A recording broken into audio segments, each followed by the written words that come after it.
अस्सलामुअलैकुम नाजरीन, मैं हूँ सुज़ैन जहान ख़ान और आज मेरे साथ जो मौजूद हैं वो मेरे सीनियर भी हैं, वो एक कानूनदान भी हैं। सर कैसे हैं आप? अल्लाह का शुक्र, आप सुनाइए। अल्लाह का करम, बिल्कुल ठीक। सर मैं आपसे एक सवाल करना चाहती हूँ। एक जो करंट इशू चल रहा है सीट्स के ऊपर, जो एक पीटीआई की सीट्स थी और उनको बग़ैर किसी जवाज़ के बांट दिया गया, जिस पे एक जज साहब ने कुछ कहा जिसको मैं लेके आगे बढ़ूँगी कि पहली बार ऐसा हुआ है कि एक बड़ी सियासी जमात को इंतखाबी निशान से महरूम कर दिया गया।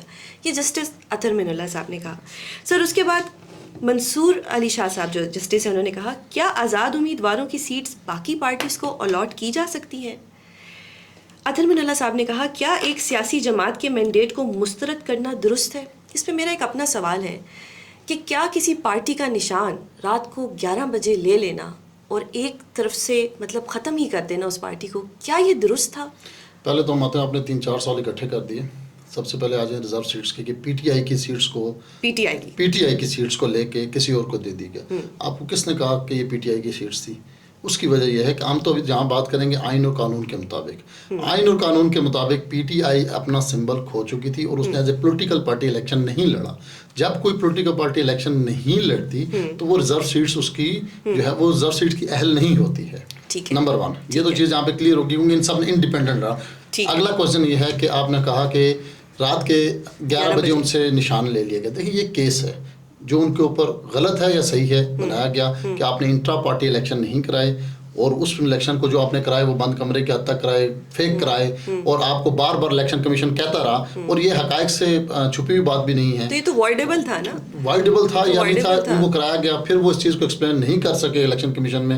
इलेक्शन कमीशन ने उनका निशान के जी अब आप इसके तहत जो है वो आप इस निशान के अहल नहीं, एज ए पॉलिटिकल पार्टी आप जो है वो इसमें नहीं आ सकते, जिसके अगेंस्ट वो हाई कोर्ट में भी गए, फिर उसके बाद वो सुप्रीम कोर्ट में भी गए, डिसीजंस आपके सामने हैं। तो ये कोर्ट ने रिलीफ दे दिया क्योंकि सुप्रीम कोर्ट थी तो उसने इलेक्शन कमीशन को उनको निशान लॉट नहीं किया। मैं निशान की बात कर रहा हूँ। फिलहाल जो सिंबल था जो उनका बैट का निशान था वो हाई कोर्ट ने उनको पेशावर हाई कोर्ट ने उनको अलॉट किया, जिसमें उन्होंने बड़ी मिठाइयाँ बांट दी। फिर सुप्रीम कोर्ट से वो इलेक्शन कमीशन वाला फैसला जो वो अपहेल्ड हो गया, उनको निशान नहीं मिला। लेकिन अभी जो उन्होंने अपनी स्टेप बाय स्टेप चलते उन्होंने अपनी पूरी लीगल जो प्रैक्टिस थी वो की और लीगल प्रैक्टिस के जरिए ही उनको उससे महरूम किया गया, जो कि हमारे इस पाकिस्तान में पिछले 75 सालों से जिसको भी महरूम किया जाता है वो लीगल प्रैक्टिस के जरिए ही किया जाता है। तो सर अब मुझे एक चीज़ बताएं जो अभी करंटली हो रहा है। अभी जो हमारी सीट्स थी, जो पीटीआई की सीट्स थी, वो जो सुन्नी इत्तेहाद जो है, अब ये क्वेश्चन है। अब मुझे आप ये बताएं क्या सुन्नी इत्तेहाद काउंसिल ने as a political party election contest किया? नहीं किया। नहीं, आइन है ना, आइन की बात करेंगे आप। आइन की इसका मतलब ये है कि जब सुन्नी इत्तेहाद काउंसिल ने as a political party election ही कंटेस्ट नहीं किया और वो खुद लिख कर दे रही है कि हम इलेक्शन में हम नहीं आ रहे हैं तो आप हमें ये सीट्स रिक्वायर्ड नहीं है, तो बाद में आपको पता है जो उनके चेयरमैन है साहबजादा हामिद रजा साहब, वो खुद आज़ाद उम्मीदवार की हैसियत से इलेक्शन लड़े हैं, तो वो कैसे अब मैं एक कोर्ट में जाता हूँ और मैं एक एफिडेविट सबमिट करता हूँ कि जी इसके अंदर मेरी ये राय है और मैं इसको वंस जो है ना वो डिसाइड हो जाती है। बाद में कहूँ नहीं जी उसको तो मुझे पता ही नहीं था कि कल फ्यूचर में मेरे साथ ये हो जाना है। तो ये चीज़ें पहले देखनी होती हैं। आप जब आइन की बात करते हैं, कानून की बालादस्ती की बात करते हैं, तो सुन्नी इत्तेहाद काउंसिल ने as a political party election contest ही नहीं किया। जब उन्होंने कंटेस्ट नहीं किया तो बाद में चूंकि एक बल्क ऑफ पीटीआई के उम्मीदवारों का उनके साथ इत्तेहाद हो गया, लेकिन चूंकि वो ऑलरेडी अपना सबमिट कर चुके थे तो ये एक क्वेश्चन ऑफ कॉन्स्टिट्यूशन खड़ा हो गया, जिसके मुताबिक ये क्वेश्चन ऑफ कॉन्स्टिट्यूशन इससे पहले 75 सालों में कभी ऐसा हुआ नहीं हुआ। तो ये भी खड़ा हुआ ना कि जब अब इस पे देखना ये था कि आया कोई ऐसा कानून मौजूद है कि जब एक पॉलिटिकल पार्टी इलेक्शन से में आती ही नहीं है और वो एक आज़ाद उम्मीदवार हैसियत से बहुत सारे लोग उसके साथ जमा हो जाते हैं, तो उस सूरत में क्या होगा? तो इलेक्शन कमीशन चूंकि खुद एक इदारा है, उसने उनको बाकी पार्टीज के अंदर बांट दिया। सॉरी टू कट यू, लेकिन इलेक्शन कमीशन क्या एक इदारा रह गया है? आई थिंक मेरा पर्सनल व्यू है कि वो तो पीडीएम आप क्या समझती हैं कि जिन अदालतों के पास है, जिस पूरे पाकिस्तान के अंदर आप जहाँ जहाँ जा रहे हैं, अगर इस तरह आप सवाल हो तो फिर तो हर एक पे सवाल उठेगा। आजकल पुलिस वाले भी एक बहुत अच्छा इंस्टीट्यूट है, कभी उनके भी वाक़या आना शुरू हो गए हैं। पहले साल बालू नगर आया, अभी खारियां का आ गया। तो इदारा देखें, इदारों की जो सालमियत का मसला है वो आज से नहीं है, वो बड़े ही अरसे से चला आ रहा है। मतलब आप कहना चाह रहे हैं कि कोई भी इदारा फेयर होके काम नहीं कर रहा? देखें अगर फेयर होके काम करेंगे तो फिर ना पीटीआई वाले यहाँ पहुँचते ना बाकी पार्टीज पहुँचती। ये जैसे पहुँचते हैं वो आपको पता है। पॉलिटिकल पार्टीज के अंदर जितनी भी पार्टीज यहाँ आती हैं, अगर इदारे फेयर हों तो फिर इतना कुछ ना हो, अगर इंसाफ हो तो फिर आज हमारी कौम का ये हाल ना हो। तो सर क्या जो ये एक बची हुई सीट्स थी बकौल इनके कि ये जो पीटीआई की नहीं बनती, क्या वो बाकी पार्टीज को देना दुरुस्त था? देखिए ये लॉ ऑफ कॉन्स्टिट्यूशन है, यहाँ ये सवाल खड़ा होता है कि ये दुरुस्त है या नहीं। इसी के लिए देखिए आपने इलेक्शन कमीशन ने उनको उससे सीट ले ली, वो पेशावर हाई कोर्ट चले गए। पेशावर हाई कोर्ट ने इलेक्शन कमीशन के मौक़िफ़ को दुरुस्त साबित करते हुए कहा कि जी ठीक है, वो क्या कहते हैं, उन्होंने लाट कर दी, ओके यही फैसला ना। अब जब वो सुप्रीम कोर्ट में पहुंचे हैं तो सुप्रीम कोर्ट ने उनको जो आर्जी एक उनकी अपील को एक्सेप्ट किया है, और उसके अंदर आप फैसले में पढ़ लें, बाकी क्लियर कट लिखा हुआ है, उनका सेकंड और थर्ड पैरा आप पढ़ लें कि ये जो है ये क्वेश्चन ऑफ कॉन्स्टिट्यूशन है कि हमने करना क्या है। अब आइन के मुताबिक इसमें क्या होगा, कॉन्स्टिट्यूशन का 51 आर्टिकल 51(6) को अगर देखा जाए तो उसमें तो 106 सॉरी उसमें तो यही है कि जो सीट्स होंगी जितनी भी जीती जाएंगी उसका जो प्रोपोर्शन बनेगा वो माइनॉरिटीज और फीमेल्स को दिया जाएगा। वो तो ठीक हो गया, ये 51 का 6 बनता है। तो फिर उस लिहाज से तो पीटीआई ने ये जीती थी, तो ये तो पीटीआई की ये बनती थी। सर पॉलिटिकल पार्टी तो खत्म नहीं हुई ना, बल्ले का निशान छीना गया, पार्टी तो खत्म नहीं हुई। तो फिर आपने बल्ले के निशान की जगह क्या कोई दूसरा निशान लिया था इलेक्शन कमीशन से as a political party? Sir वो आपको पता है कि क्या हुआ, वो उसको छोड़ दें। हम यहाँ जो बात कर रहे हैं वो आइन की बात कर रहे हैं, कानून की नजर में पीटीआई ने as a political party election नहीं कंटेस्ट किया, ठीक है, ये आजाद उम्मीदवार के साथ। अब उसके बाद सुन्नी इत्तेहाद को ज्वाइन कर, तो सुन्नी इत्तेहाद कौंसिल ने भी नहीं ज्वाइन इलेक्शन पे as a political party. But क्या ये कोई अब इसमें मैं ये आपको एक्सप्लेन करना चाह रहा हूँ कि लॉ इसमें क्या कहता है। लॉ इसमें ये कहता है कि जब ऐसी जगह, सुप्रीम कोर्ट की अब जजमेंट देखने बड़ी ही क्लियर है, जिसमें मतलब पीटीआई वाले कल से मैं देख रहा हूँ तो मतलब बहुत जश्न मना रहे हैं। उनकी मिसाल ऐसी है, मैं सॉरी टू से, कि वो जैसे पहले किसी नौजवान के रिश्ते की बात होती थी घर में, यार फलां जगह इसका रिश्ता किया जाए, तो बाहर जाके दोस्तों में मोहल्ले में बड़ा चौड़ा होकर फिरता था कि जी मेरे रिश्ते की गल होगी। वो कहते कैसे कि घर वाले मान के कुड़ी लेंदा मनना राजी है। अभी सिर्फ उनकी जो अपील जो है वो एक्सेप्ट हुई है और उसके अंदर तो बहुत बड़ा रिलीफ है सर। इस वक्त मैंने देखा है, आपने कहा कि पीटीआई वाले जश्न की तरफ आ रहा हूं, नून लीग वाले इस वक्त रो रहे हैं, बच्चों की तरह। दोनों पॉलिटिकल पार्टीज हैं, जो जश्न मना रहे हैं मेरे नजदीक वो भी बेवकूफ़ है और जो रो रहे हैं वो भी बेवकूफ़ है। क्योंकि ये देखिए एक लॉ की प्रैक्टिस है, ये एक लॉ की प्रैक्टिस है कि उन्होंने, क्योंकि क्वेश्चन ऑफ कॉन्स्टिट्यूशन खड़ा हुआ है, इसमें इंटरप्रिटेशन ऑफ लॉ और जो है कॉन्स्टिट्यूशन होना है। सुप्रीम कोर्ट के जजेस ने एक उसकी बहुत अच्छी फिलहाल तो देखिए स्टे मिल गया, बहुत बड़ी बात है। अच्छा आप कहते हैं स्टे मिल गया, क्या सुप्रीम कोर्ट ने जो उनको अलॉट की गई हैं सीटें दूसरी की, उनकी जो है वो मतली का ऑर्डर किया? नहीं किया, सस्पेंड किया उनको, उन एमएलएस को जो सीटें दूसरी पार्टीज को दी गई। तो हो जाएंगे, नहीं हो जाएंगे ये उम्मीद की जा सकती है। अभी कुछ भी नहीं है, देखिए ये उम्मीद है, अभी देखिए अभी कुछ भी नहीं हुआ। अगर ऐसे कहती हैं तो अगर लार्जर बेंच ने प्रैक्टिस एंड प्रोसीजर एक्ट जो है 223 के तहत अभी तो उसी में जाएगा ना, ये तो कमेटी चलेगा, रिलीफ मिलेगा। लार्जर बेंच भी, अच्छा अगर ना मिला तो फिर क्या होगा सर? आप कैसे कह सकती हैं मिलेगा? सर देखिए कुछ चीजें ऑन रिकॉर्ड आ चुकी हैं, बहुत अच्छी तरह आपने उम्मीद की जा सकती है। आप अभी देखिए एक उम्मीद है, आप इसको एक उम्मीद कह सकते हैं कि एक उम्मीद की किरण है, इसको आप फाइनल डिसीजन नहीं कह सकते। सर आप देखिए अवाम के मैंडेट को तो चुराया गया, ये तो आप मेरे साथ इख्तलाफ करेंगे तो क्या पहले दफा चुराया गया? चलो आपकी बात को अगर मान लिया जाए, फॉर्म 45 को अगर आपकी बात को मान लिया जाए जी, तो मुझे ये बताएं कि क्या 75 साल तारीख में ये पहली दफा हुआ? क्या 2013 में जो पीटीआई को मैंडेट दिया गया था वो बहुत ही नीट एंड क्लीन तरीके से दिया गया था? देखिए सर ये फेयरनेस कैसे आएगी? ये हम लोग ही तो लाएंगे, ये हमारे जजेस साहिबान ही तो लाएंगे, जुडिशरी ही तो लाएगी। 2018 में क्यों नहीं ख्याल आया? 2013 में भी सर बहुत कुछ किया जितना पाकिस्तान 2018 में आपको क्यों नहीं ख्याल आया? देखिए इस मुल्क का अलमिया ये है कि जब तक मेरे दुश्मन को अटैक किया जाता है मैं खुश होता हूँ और मैं उस रियासत के उन लोगों के साथ खड़ा होकर फुल एंजॉय करता हूँ। जब बात मेरे गिरबान तक आती है, मेरी जात पर आती है, तो मैं चीखना चलूंगा। इसमें एज ए देखिए पाकिस्तान को, आप अगर बात है, हम पाकिस्तान की बात करेंगे, हम किसी खास पार्टी की बात नहीं करेंगे।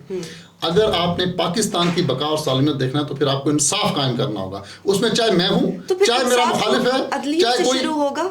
इंसाफ का पहला स्टेप जो है ना वो रियासत होती है। कहीं पर भी जब तक रियासत स्टैंड लेंगे, अब हमारे यहाँ फिर दो, हमारे यहाँ बल्कि एक और बहुत बड़ा इशू है कि रियासत और हुकूमत भी अलग अलग है। रियासत कुछ और है, हुकूमत कुछ और है। मैं जो बात कर रहा हूँ, जब तक आपकी रियासत मजबूत नहीं होती आपकी हुकूमत मजबूत नहीं हो सकती। आप क्या समझते हैं किस तरह मजबूत कर सकते हैं? सर पहले तो हम सुन्नी शिया के उसमें घुसे रहते हैं, फिर Punjabi, Balochi, PMLN, Peoples Party, हम लोग इतने डिविजन्स में आ चुके हैं कि हम लोग अपनी पार्टी की खातिर कभी कभी सच बोलते हैं, कभी झूठ बोलते हैं, रिगार्डलेस ऑफ एनीथिंग। हम एथिकली, सॉरी टू से, एक बहुत गिरी हुई कौम है। हम लोगों में एक एथिक्स नहीं है, बुनियादी एथिक्स नहीं है, हम लोगों में सच बोलने की एक हम में शायद इतनी हिम्मत नहीं है, या हम इतने जहनी गुलाम हैं कि हमने जो अपने दिमाग में सोच लिया हम उसी के पीछे लगे हुए हैं। ये चीज़ें किस तरह से सही हो सकती हैं? मुसलमान की जो बका है ना, वो ना पीपल्स पार्टी, सिया, सुन्नी, ये सारी चीज़ें जो है ना, ये क्रिएट की जाती हैं। तो ये कैसे सुने, होंगी? ये मुसलमान की बका का जो तरीकाकार कुरान और सुन्नत ने बता दिया ना आपको, ये वही है जिसकी तरफ हमने जाना नहीं है, लेकिन ना सुनने के लिए भी तैयार नहीं। देखिए, तो जब तक हम कौम नहीं बनेंगे, सुने, जब तक हम कौम नहीं बनेंगे, जब तक हम शिया, सुन्नी, पीपल्स पार्टी, पीटीआई, नून लीग, फलानी पार्टीज के अंदर के खसारे से निकल के इस मुल्क के लिए नहीं सोचेंगे, चाहे मैं हूँ, चाहे एक ब्यूरोक्रेट है, चाहे एक पॉलिटिशियन है, आप इस बात से कभी डिनाई नहीं कर सकती हैं कि जी ये जो मौजूदा सेटअप है, या जो इससे पिछला सेटअप बैठा हुआ था, या जो उससे पिछला सेटअप बैठा हुआ था, वो किसी की गोद के में बैठ के ही दूसरे को किल करके आता रहा। जब तक आज आप कहते हैं ना हम ठीक होते हैं, क्या ख्याल है, इससे पहले जो कुछ नून लीग के साथ होता रहा, पीटीआई वाले एंजॉय कर रहे थे, आज नून लीग वाले एंजॉय कर रहे हैं, पीटीआई वाले रो रहे हैं। इन पॉलिटिकल पार्टीज को एक पेज पे बैठ के अपने मुल्क की खातिर कुछ बड़े फैसले वसील करने पड़ेंगे, जो कभी नहीं करते, जो नहीं करेंगे तो फिर होते रहे। अना की जंग है, देखें, अना की जंग कह लें, पावर की जंग कह लें, जो भी कह लें, तो नहीं करेंगे तो रोए ना, फिर चीखे क्यों मार रहे हैं कि जी हमारे से जुल्म हो रहा है। देखिए, ये जो अब मैं सॉरी टू से, पीटीआई तो अभी शिकार हुई ना 2022 के बाद इसका शिकार होना शुरू हुआ, उससे अच्छा, और उससे पहले देखिए, आप तो मीडिया पे हर चीज आ जाती है, आप तो बहुत एडवांस दौर है। क्या ख्याल है, पीपल्स पार्टी के लोगों के साथ जो कुछ किया गया नजर आ रहा है कहीं? क्यों उस वक्त इतना प्रिंट मीडिया होता था और आपकी मर्जी का सिलेक्टेड। आज पीटीआई इसलिए ज्यादा मजलूम बनी हुई है कि आज टेक्नोलॉजी का वो दौर है कि कोई चीज छुपी हुई नहीं है। तो जुल्म इसी तरह होता है, जब भी इसलिए अवाम ने पीटीआई को वोट दिया, और अवाम का मैंडेट किस तरह से छीन के किनको दिया गया, किन के फॉर्म 45, 47 अच्छा, आप 2000 इस इलेक्शन की तो बात करती हैं, इससे पहले जो कुछ पीटीआई ने किया, देखिए आप तो करंट की बात करेंगे ना, लेकिन इस मुल्क में सबसे बड़ा मसला ये है कि जब मुझे साथ कोई जुल्म होता है मैं चीखता हूँ, जब मैं जुल्म कर रहा हूँ तो जुल्म नहीं बोलता। मेरा जो क्वेश्चन आपने पूछा कि लोग सही कैसे होंगे, जब तक ये आइन की बालादस्ती पर इकट्ठे होकर इंसाफ पर यकीन नहीं करेंगे, जो उन्होंने करना नहीं है, पीस ऑफ पेपर है। देखिए, जब तक आप डिवाइड रहेंगे, आप पे लोग हुकूमत करते हैं। तो सर, क्या आइन इलेक्शन एक्ट 2017 के मातहत है? इसीलिए कॉन्स्टिट्यूशन के लिहाज से अगर देखा जाए तो सीटें तो पीटीआई की थी, इलेक्शन एक्ट तो उसके नीचे आता है। नहीं, इलेक्शन कॉन्स्टिट्यूशन बनाया ना आपने, या तो फिर आप खत्म कर देना इलेक्शन। देखें, फिर तो आप कहते हैं जो इलेक्शन कमीशन का मूड होगा, सुबह उठ के जनाब इलेक्शन कमिश्नर जो आगे सुबह नाश्ते के बाद ऐलान करेगा वही कानून, इस तरह नहीं है ना। देखिए, कॉन्स्टिट्यूशन पहले आइन है, फिर कॉन्स्टिट्यूशन बनाया जाता है, और उस कॉन्स्टिट्यूशन के मुताबिक आपको इम्प्लीमेंट करना होता है। आज पीटीआई जिस चीज़ के ऊपर शोर मचा रही है रिजर्व सीटों के ऊपर, वो उन देखिए ये उनको कैसे प्ली मिली कि ये कॉन्स्टिट्यूशन के अगेंस्ट है। अब ये क्वेश्चन आप मैं बार बार कह चुका हूँ, क्वेश्चन ऑफ कॉन्स्टिट्यूशन है, इसके ऊपर अभी ये जो हमारा प्रैक्टिस एंड प्रोसीजर एक्ट 2023 है उसके मुताबिक जो डिसीजन आएगी, क्योंकि ये फर्स्ट टाइम ऐसा हुआ है, तो नेक्स्ट टाइम वो जो है ना वो एक केस लॉ बन जाता है कि जी ये चीज़ जो हुई थी उस वक्त। अब इसके बाद कभी भी मुस्तकबिल में फ्यूचर में ऐसा होता है तो हमारे पास एक केस स्टडी मौजूद होगी कि 2023 में ये हुआ था, उसके ऊपर ये चीज जो है ना वो आई थी। इसका तो बहुत प्रेसिडेंट्स है सर, कहाँ उन प्रेसिडेंट्स को आज तक लेके चला जा रहा है? सुप्रीम कोर्ट की भी जजमेंट्स है इंटरफेरेंस के ऊपर, और इस तरह से बहुत से केसेस हैं, लेकिन कहाँ हुआ? कहीं पे भी नहीं हुआ। आज भी इंटरफेरेंस हो रही है, आज भी ऊपर से सब कुछ हो रहा है। अब सर, अगर हम ये अवाम के मैंडेट की बात ही करें जो कि चुराया गया, जिस तरह अभी सब ने देखा, अवाम ने इमरान खान को वोट दिए, सब अपने घरों से निकले, इलेक्शन कैंपेन से रोक दिया गया, इमरान खान का कहीं नाम नहीं लिखने दिया, इलेक्शन सिंबल छीन लिया, रात के 11 बजे छीन लिया। इस सब के बावजूद अवाम ने वोट दिया इमरान खान को। फिर किस तरह से फॉर्म 45, फॉर्म 47 चेंज हुआ। अभी अली बुखारी साहब के केस में जस्टिस तारिक जहांगीरी साहब ने कहा कि जो रिटर्न कैंडिडेट्स हैं वो अपना फॉर्म 46 भी लेके आए। अब फॉर्म 45 और फॉर्म 47 तो मिला लिया जिस तरह भी धांधली शांधली करके, लेकिन फॉर्म 46 में ये एक नाकिसुल अकल थे जो उसको भी तब्दील करना भूल गए शायद। तो ये चीज़ अभी कहीं सामने तो नहीं आएगी 46 उससे जो है कॉन्ट्रैक्ट हो रहा है, आपने कहीं है तो मीडिया पे ले आए। ये जस्टिस जहांगीरी साहब ने जो कहा है वो कोई कुरान के अल्फाज तो नहीं है, तभी तो एक्सप्लेन होगा तो बात होगी ना। देखिए ना, उन्होंने फॉर्म 46 मांगा है कि आहिस्ता आहिस्ता अगर फॉर्म 46 और फॉर्म 45 और फॉर्म 47 सेम निकला है तो फिर आप क्या कहेंगे कि जस्टिस जहांगीरी साहब ने जो कहा था वो गलत था? सर आप देखें, इस तरह तो वो फिर शहद की बोतल भी बदली जाती है, शहद की बोतल निकल आती है, इस तरह की बहुत सी चीजें बदली जाती हैं। करें, देखें आप ये चीज़ एक्सेप्ट करें कि जो जैसा करता रहा है वो उसके साथ अब वैसा हो रहा है। Exactly. जब तक तमाम पॉलिटिकल पार्टीज एक्सपोज हो चुकी है। देखिए जब तक तमाम पॉलिटिकल पार्टीज एक पेज पे बैठ के इस बात का फैसला नहीं कर लेती कि यार इक़्तिदार की खातिर हम इक़्तिदार की खातिर अना की जंग लड़े ना, फिर आप कौन सा आइन की बात करेंगे? जब अना की जंग आती है तो उसमें फिर आइन को पीस ऑफ पेपर की तरह हमारी तारीख उठा के पढ़ लें, हमने ऐसे यूज लेकिन सर अगर कॉन्स्टिट्यूशन या ओवरऑल देखा जाए तो हम इतने पर्सनल ग्रज रखते हैं कि हम एक बहुत आला ओहदों पे बैठ के भी एक ग्रज रखते हैं।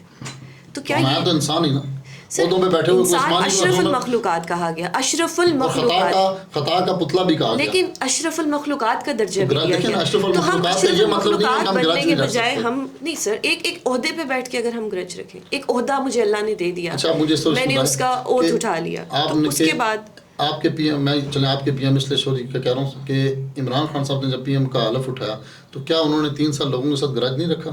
उनको नहीं पता था कि ऐसा नहीं होगा? बड़े फेयर होके चले सर। कहाँ चले? बड़े फेयर होके चले। कहाँ चले? जिनके बारे में आप बात करें सबसे पहले इनको विक्टिमाइज नहीं किया। तो सर फिर आज क्या ये कमजोर लोग क्या किसी चीज का बदला ले रहे हैं? मेरे मुताबिक बदला नहीं ले रहे, उनको ये बता रहे हैं कि जब उदों पे आ जाता है तो ऐसा ये सबक सिखाया जाता है कि आपने ऐसा नहीं करना चाहिए। लेकिन सर एक धेले की करप्शन साबित नहीं हुई अभी तक। धेले की करप्शन इमरान खान पे किस पे साबित हुई इस दौर के अंदर? आसिफ अली जरदारी ने 11 साल जिनको आप करप्शन का बादशाह कहते हैं, अभी प्रेसिडेंट ऑफ पाकिस्तान है, 11 साल आपने जेल में रखा है, क्या साबित किया? बताएं मुझे, कुछ साबित हुए तो मुझे किसी एक पॉलिटिकल पार्टी के ऊपर की करप्शन कैसे जितने आपने बताया मुझे रिकवरी बता दें और मुझे साबित करना बता दें कि किसी पे आपने साबित किया। ये कोई जो है ना ये ब्रॉडवे एलएलसी का वॉल्यूम 10 अगर खोल दिया जाए तो साबित की बात बहुत सी चीजें आ जाएंगी। ये जो बात आप कर रही है ना कि सर साबित होने नहीं दिया जाता बेसिकली। नहीं, आपके पास एविडेंस भी कोई चीज नहीं आती। पनामा गेट्स अगर आप अच्छा चलो आप पनामा पे बात करती हैं, आप मुझे इस बात का बता दें। आज की जुडिशरी पे पीटीआई को एतराज है। पनामा में कितने लोग थे, कितने लोगों का कितने नंबर ऑफ पर्संस कितने थे जिनका नाम पनामा लिस्ट में आता? लॉट, बहुत ज्यादा। सो आई थिंक 200 समथिंग। बहुत सजा कितनों को हुई? लेकिन सजा किसको हुई? सजा एक्सपोज को छोड़, सजा किसको हुई बताए ना, खुल के बोले ना। आज सिर्फ एक नवाज शरीफ को, क्यों? कि वो पॉलिटिकल फिगर था। करप्शन ज्यादा की। नहीं करप्शन ये एक आपका बयानिया है, उससे बड़ी करप्शन मौजूद है, ये एक बयानिया है। अभी आप कह रही हैं साबित नहीं हुआ इमरान खान पे, तो नवाज शरीफ पे साबित हुई थी, आसिफ अली जरदारी पे साबित, किसी एक पार्टी की साइड नहीं ले रहा। आवाम को तो आवाम बेचारी को मकसद हमारी आवाम में एजुकेशन का वो लेवल नहीं है कि वो उस लेवल पे जाके सोच सके। ठीक है, देखें अब हमारे, मैं खुल के कहूँगा कि सिंध में आज भी भुट्टो जिंदा है, केपी में आज भी इमरान खान जिंदाबाद है। सुन लो ना, जिंदाबाद है ना, वही है ना। अब आप अगर एक तरफ आप सिंध की पीपल को कहते हैं जी उनमें शऊर नहीं है, तो मैं ये कहूँगा कि शायद केपी के पीपल्स के अंदर भी अभी वो लेवल ऑफ नहीं आया कि हक क्या। देखें मैं बारहा ये कहूँगा कि जो आप बोते रहे वो आपको काटना पड़ेगा। रियासत और हुकूमत में फ़र्क है, आपको रियासत के ताबे रहना पड़ेगा। या तो आप रियासत जितने ताकतवर हो जाएं, उनका मुकाबला कर सकें, तो फिर ठीक। आप रियासत की गोद में बैठ के हुकूमत में आते हैं और फिर उसी रियासत को आंखें दिखाते हैं। जितनों ने भी दिखाई हैं उनके साथ यही होता चला है। और हम हर पार्टी का जो सेकंड पार्टी होती है वो उस रियासत के साथ खड़ी होकर उसको विक्टिमाइज करती है। ये काम ख़त्म जब तक नहीं होगा तो रियासत हमेशा ताकतवर ही रहेगी।